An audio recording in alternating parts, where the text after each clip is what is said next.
Hola a todos y todas. Este es el segundo diálogo abierto de Escuela de Educadores. Tenemos la suerte de contar con Antonio Rivas, que es consultor de políticas de infancia, es experto en trata de seres humanos. De hecho, ha trabajado durante muchos años coordinando proyectos con víctimas de trata y también trabaja desde hace años en temas de cooperación internacional. En esta ocasión vamos a hablar de trata de seres humanos, que es una de las cosas que más conoce y que mejor conoce. Y bueno, lo que queremos es un poco reflexionar y digamos, aclarar ciertos conceptos que a veces se confunden y traen como consecuencia pues, que esas personas que son víctimas de trata pasen delante de nuestros ojos y no las lleguemos a ver. Entonces, bueno, vamos a empezar por la primera pregunta, que es ¿qué es la trata de seres humanos, Antonio? Claro, la trata es dice Naciones Unidas, una nueva forma de esclavitud, ¿no? Que a algunas personas les puede llamar la atención, porque cuando miramos alrededor, pues no vemos gente con cadenas, ¿no? Pero si alfabetizamos la mirada en las nuevas formas de violación de derechos humanos, pues descubrimos que efectivamente la esclavitud sigue existiendo en el siglo XXI. Y la trata es una forma de esclavitud, es todo un proceso donde se capta a personas vulnerables, muchas de ellas menores y muchas de ellas mujeres y niñas. Se las capta en países de origen, también en España, que esto también es una noción, ¿no?, de que esto ocurre en otros sitios. Se las traslada, no necesariamente un traslado internacional, puede ser un traslado interno, no necesariamente un traslado irregular, puede ser un traslado perfectamente regular, es decir, con tu pasaporte, tu visado, etcétera, etcétera, con una finalidad de explotación, que no hace falta llegar a la explotación para que se consolide el delito, es un delito comisivo, pero hay una intencionalidad de explotación en distintas formas, ¿no? Quizá la más conocida, la que está más en el imaginario, y también la más estadísticamente pues, más relevante, ¿no?, es la explotación sexual comercial, pero también hay explotación sexual no comercial, particulares que tratan con personas, en servicio doméstico, en matrimonios forzados, en explotaciones agrícolas, en fin, en distintos nichos que al final sostienen nuestro nivel de privilegios, ¿no? La trata es absolutamente connivente con un nivel de privilegios del que nosotros vivimos sin ser del todo conscientes de cuánta gente trabaja para nosotros en condiciones de esclavitud, y son muchas.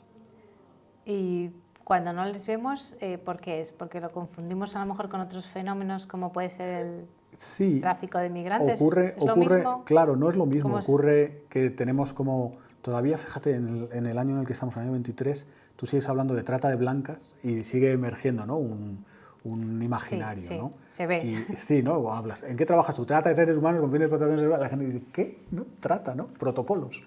Y dices, no, esto es un delito que ya no son blancas, ¿no? Aquello pues fue un tema del Imperio francés en el siglo XIX, cuando se captaban mujeres desde el Imperio otomano, se captaban mujeres en Francia, ¿no? Entonces hubo un tema se llamó trata de blancas. Pero ahora se trata con todo tipo de seres humanos, o sea, niños, niñas, de cualquier persona puesta en un contexto de suficiente vulnerabilidad puede ser víctima de trata.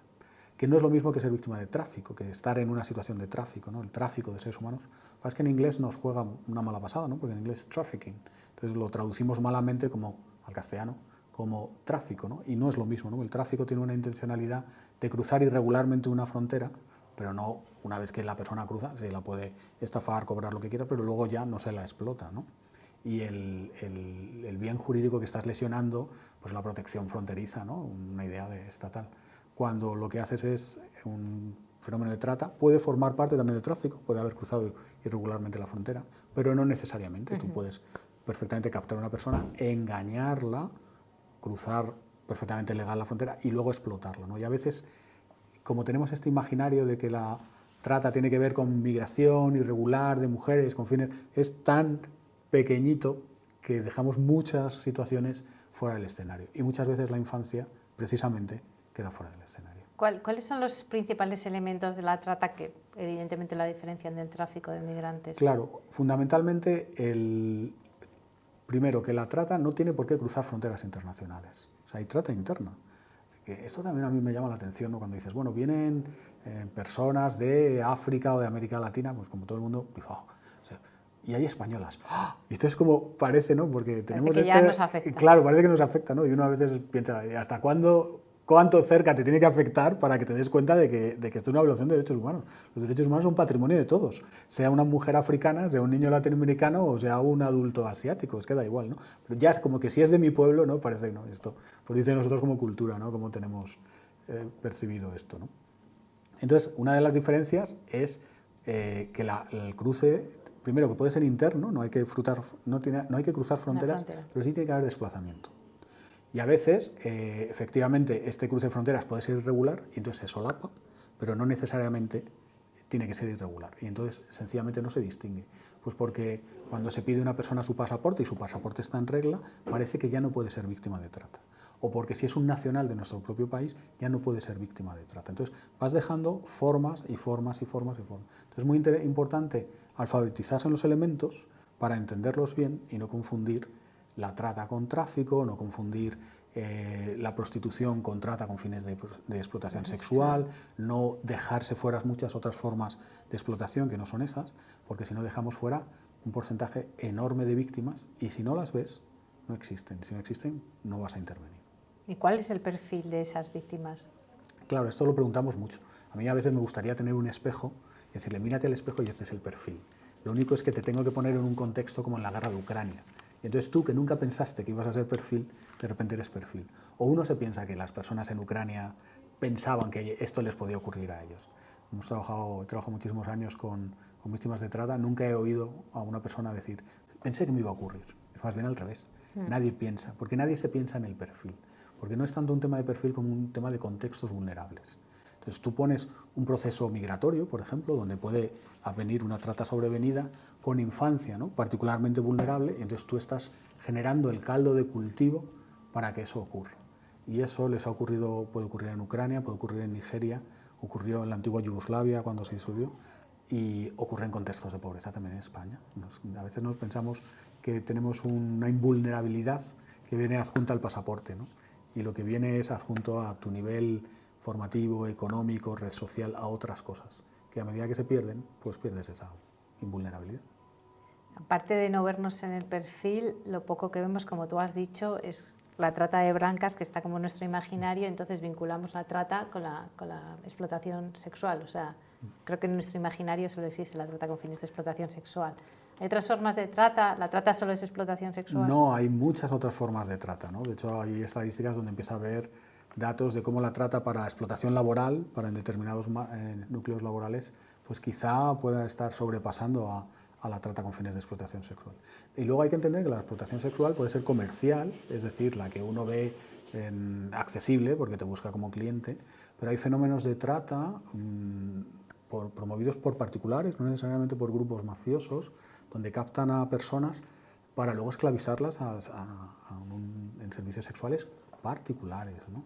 Entonces la verdad es que cuando uno va explorando el mundo de la trata, pues vas descubriendo... Se sorprende. Sí, vas descubriendo facetas del ser humano, las buenas y las malas, que a uno le llamaría. Y lo que también llama la atención es que los menores también están ahí. Por un poco lo decíamos en la charla anterior. Muchas veces porque hay un problema de determinación de la edad. Cuando uno es bebé, o sea, cuando te encuentras con bebés, pues todo el mundo lo tiene claro. Y hasta ciertas edades todo el mundo lo tiene claro.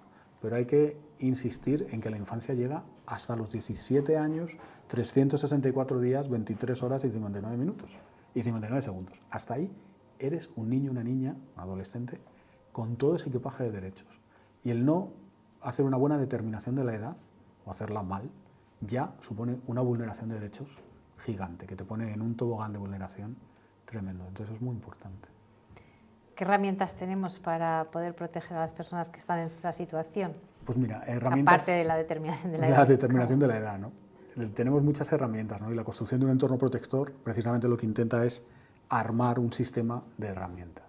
Pero más allá de buenos procesos de selección de las personas, no vayas a meter el lobo en casa, que eso a veces ocurre, o procesos de formación para entender los elementos, o procesos de participación para escuchar a los niños, a las niñas, en cuáles son los riesgos y los peligros y hacer un buen mapa de riesgos, ¿no? Más allá de todos estos elementos que son importantes, lo que es muy importante es educar la mirada, alfabetizar una mirada que no es daltónica ante la violación de los derechos humanos, o sea, que sabe distinguir trata de tráfico, violencia de lo que no es violencia, peligro intolerable de lo que sí es tolerable, y a partir de esa actitud, la formación, los protocolos, Y luego el equipo pues genera un entorno protector. Pero sin esa alfabetización, sin esa concienciación, no hacemos nada.